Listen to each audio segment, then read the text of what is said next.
Throughout the project, I learned many different things. In the beginning of the project, I had to learn how to choose out good sources and make sure the sources were accurate and didn't have any false data or outdated data. Doing this took a lot of research, and I had to learn how to use Google Scholar. And then once I finally found the data, I had to learn how to make pivot charts, which was quite a bit of a challenge because it's working with a really large set of data. And sometimes, like, when you're trying to use the pivot charts, it wasn't working out how you expected. Like, you were trying to do a certain graph and choose like two sets of data, and you'd choose them and it just wouldn't work out.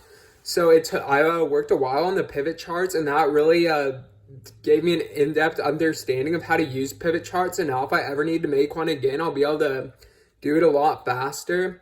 Making the infographics, I learned a lot about visual design and just how to make like something visually appealing and get the right, get like information condensed, so a small amount of information that has a large message.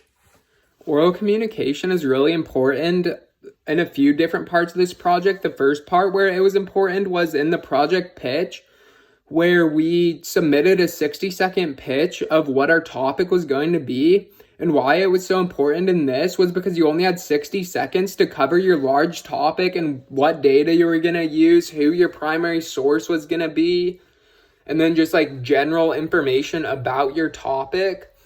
And then during your video story, it also used oral communication because you had to put together a 4-minute long video presentation.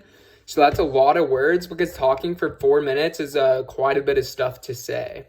But it wasn't too hard because during the research project, I found a ton of information about it. And then that's where critical inquiry came in. I had to take that information and turn it into something that I could use for my project. So I had like graphs about homicides, murder rates, and then I had to combine them together and choose the right data to get it there. And then after choosing that data, I had to analyze it and figure out what the data really meant and why the data said that. What are the reasons behind it?